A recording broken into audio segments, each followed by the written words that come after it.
the Don Bullock Morning Show this morning. We are appreciative. We have had an exciting time so far with Alan Cheshire and with Bob's Appliance and the transition there. But always of interest is Thomas McDowell and what's going on in the farm to home. Pharm.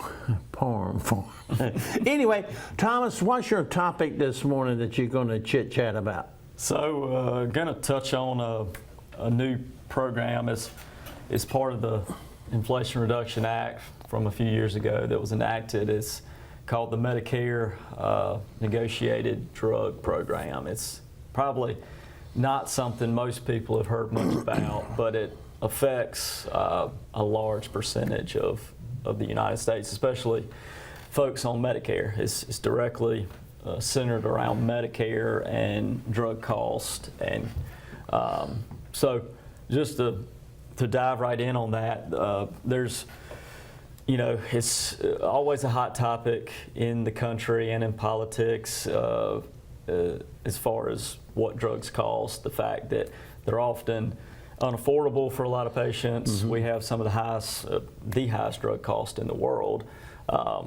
But the president has sort of summoned the pharmaceuticals. Yeah, and so we've talked about some of that. Yeah, and there's recently, I think the president directly requested some of the drug manufacturers lower their prices. The problem with that is there's a lot of middlemen in that supply chain. Well, that's right. That's where the cost is. And while the pharmaceutical manufacturers are not innocent, they are certainly not the only player, and I would argue not even the primary player on the price. And I think we mentioned that some time back about the too many people get paid. Yeah, too many layers, and what happens is, the pharmacy benefit managers controlling the formularies and the contracts with pharmacies, and they're basically the gatekeeper for drugs getting onto a formulary being covered by insurance.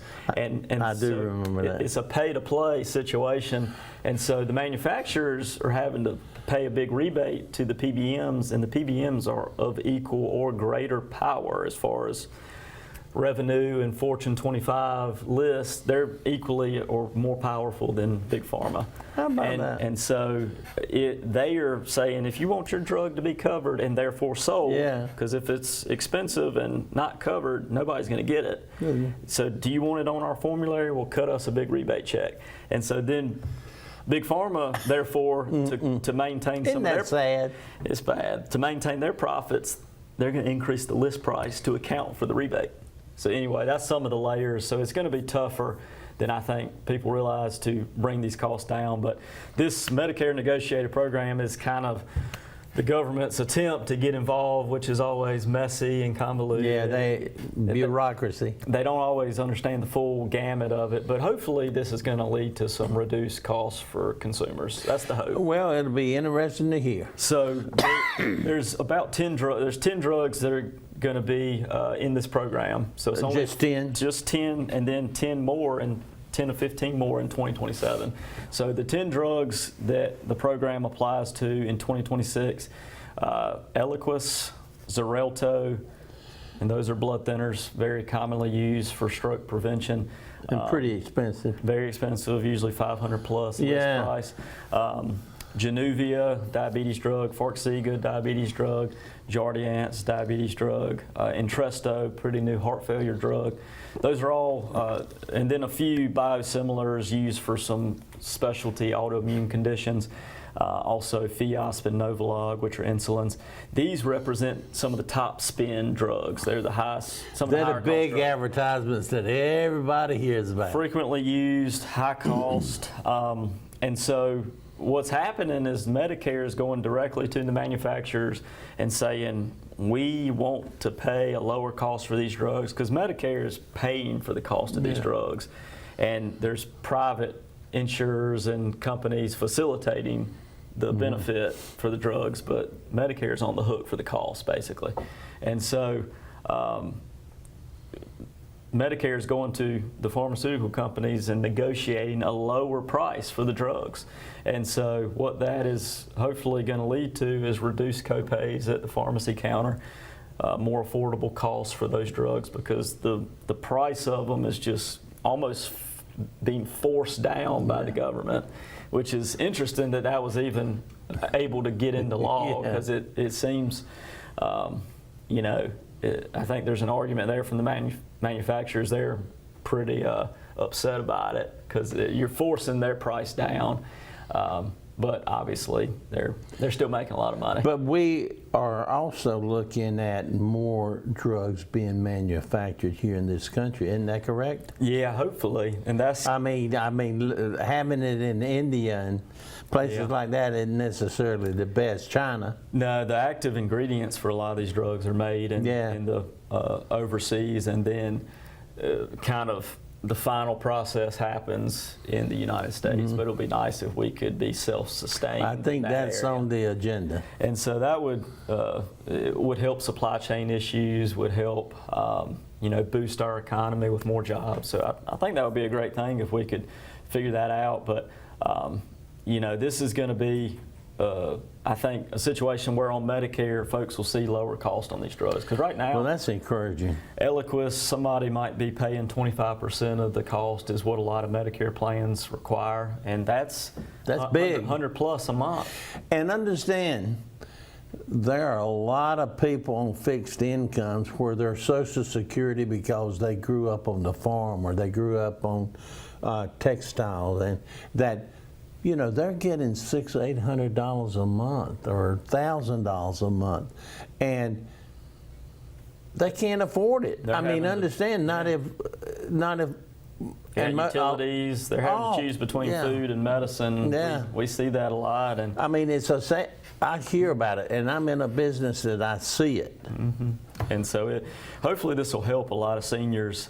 So be on the lookout for that. We'll be able to tell as we get into Medicare open enrollment and some of the data comes out, we'll be able to predict what the copays will be. So that's another reason to come talk to us at Medical Pharmacy.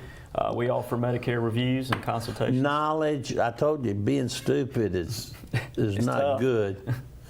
So let people with knowledge share with you. And we offer free Medicare reviews and can help folks look at their Medicare options. And this is going to directly affect folks on these drugs that I listed, because you know, these patients might see some reduced copays on these drugs, or maybe you're on a similar drug and it would benefit you to switch to one of these new negotiated drugs with a lower cost. So we can look at that in the fall. Now let me ask you this. Some of these, of course, most of these are for a while longer, but when the patent or whatever runs out, then it goes to generic. So that's a good, You mind, we have a question, would you mind? Thank you. What is your question this morning? Good morning to the live morning show. This is Billy Ray. What's going on? Well, we've got the pharmacist on right now, and I need to get back to him, but I hope all's well with you.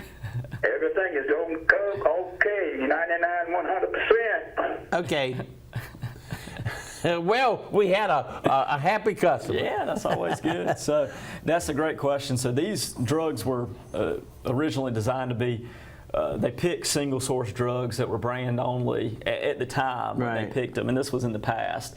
Well, now a couple of these drugs already have generics. Yeah. And so the program may essentially become irrelevant for those drugs, because if the formularies start covering the generics, then these drugs won't even be used, the brand version. How about that? Entresto is one of them. Entresto, and that's just when the government gets involved. It's like, and these companies, when the pharmacy benefit managers are, that dollar amount goes down on the total price of the drug. Less rebate money for the pharmacy benefit manager, less money for the everybody, the layers. They're not going to be incentivized to keep that patent as long. So they might say, to heck with this, we'll just let the generic come out. We're done, we can make more money elsewhere. So everybody's going to always be shifting. And so that's what happens when, you know, laws get enacted. Big businesses are going to adjust. They're not going to eat a bunch of profit. It's amazing what lobbyists can do. And so it's a pivot there. Entresto is one that's coming, it's out. It's a generic right? is just coming out. And so if the formularies for insurance plans start covering the generic for Medicare plans, then the Entresto reduced negotiated price doesn't even matter because nobody's going to be getting the brand drug. Well, you know, when you hear about the drugs that are $500 or $600, but then there are drugs, life-saving drugs that are $15,000, $20,000. Yeah. I mean, when my son-in-law had his, I think a bag or whatever was like $25,000. Yeah, and so a couple of these that like Enbrel and Stelara, a couple of these are even more than they're multi-$1,000 drugs, specialty drugs that not a huge percentage of the population uses, but they account for a huge percentage of the spend by Medicare. I'm sure because life sounds good.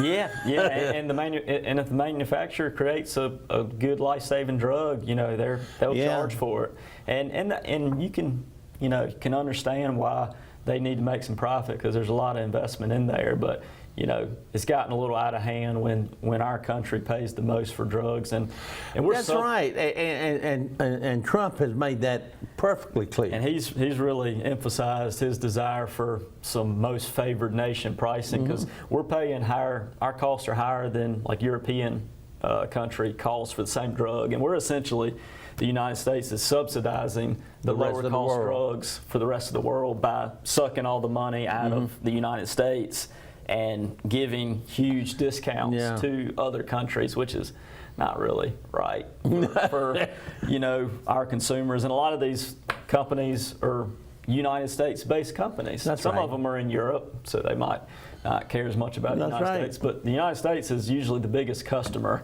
for these companies, so we need some fair and transparent pricing. Well, I see, Pfizer seems to be cutting back in a lot of arenas because it's an international, and now unless they make the switches that are but they are making some severe cuts. There's a lot of, everything has a reaction. Whenever there's an action, there's a reaction from these companies. So I hate to see that because they provide a lot of jobs in the area, but it'll be interesting to see how this affects some of these companies and what precedent it sets, because when you cap the company's ability to set prices on their product, it might de-incentivize them a little bit. Well, sure it will. And because you're cutting out their profits. And at the same time, it'd be nice if some of these groups wouldn't be as greedy and try to just go, go so far. So. Research is so important. Yeah, we need this research. Yeah, we need drugs. it, but at the same time, under favorable conditions. Correct. So a nice balance would be good versus, I hope it doesn't go too far the other direction and we see less new drugs, because these are game-changing drugs. Before you've seen the reaction, so you would endorse these drugs if reasonably priced, or if for those that can afford it. Yeah, I mean, the people on Eliquis and Xarelto, before those drugs came out, you were having to take warfarin. Coumadin is the brand name, and you had to get your blood drawn and lab tested all the time. I hadn't heard of Coumadin in so long, and it used to be a household name. And it was hard to dose. Your diet affected your dosing. You had to go to the doctor all the time and get your blood drawn. Very inconvenient drug, very cheap, been around, it works, but on these Eliquis and Xarelto, you don't have to get your labs drawn. You can just take it and it's more effective. So it's a lot easier for the patient if it's affordable. So. Well, Thomas, you continue to bring such valuable information. You said that initially this may be a boring topic, but it's educational. It's important because it looks like there may be some breaks coming down the pike. Light at the end of the tunnel. So if you're on one of these drugs, Eliquis, Jardiance, Xarelto, Januvia, Farxiga, Entresto, Enbrel, Stelara, Fiasp, Nolog, there might be a little light at the end of the tunnel if your costs are high now. On Medicare, this is just Medicare, not commercial. or private payers, but you might see some lower cost in 2026. Well, with the demographics of the aging, then you would suspect that that's going to touch a lot of people. Yep. So I'm hopeful that it'll help patients, because we have no control over the price No. on insurance, and so I want my patients to have affordable medications, and I hate to see them choosing not to get something, 'cause And they you can't see afford it all the time. all the time, and then that leads to higher cost and bigger burden and just bad outcomes for the patient if they're having to go to the hospital or the ER for missing doses. Well, I know in my clientele, it's interesting because I've had people come in and these are people that probably could afford it, but when they go in the first time it's prescribed and they come back and said, I sent it back, or I didn't accept it. Yeah. I wasn't Yeah. expecting $575. But anyway, Thomas, we continue to appreciate you being here with the information, and our audience certainly and community benefit from that. And give us your parting words for the day. Well, I would just say Name, address, business, don't forget to promote your Scotland Neck. Yeah. So come and see us if you have questions about these drugs or questions about what your Medicare plan looks like in 2026. Open enrollment starts in October. It'll be here before you know it. That's when you can look at your Medicare plan and we can look at the cost of these drugs. Come see us. We're at Rocky Mount Medical Park Pharmacy. I'm the owner there, 901 North Winstead Avenue, the big 5-story Medical Park building. We're on the first floor. Right. It's going to be right across from Slim Chicken. Yep, the new Slim Chicken will be the new, geography pinpoint. Used to be the Shiny Diner there. So come and see us. We're a full-service pharmacy. You don't have to see a doctor in that building to use us. We serve the entire Rocky Mount area and surrounding communities.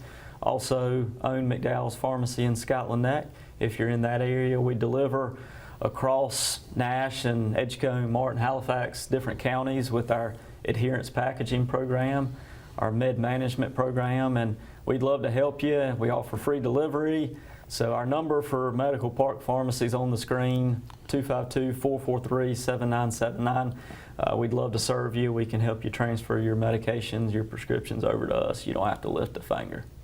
Well, we appreciate that, and we continue to want to find access that's if and when we need to follow up on some of the many good programs that you brought. Hopefully we can, because the community can benefit that.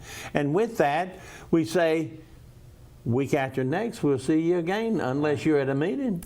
I hope to be here. Looking forward to it. Okay, thanks again, Thanks, Tom. Roger.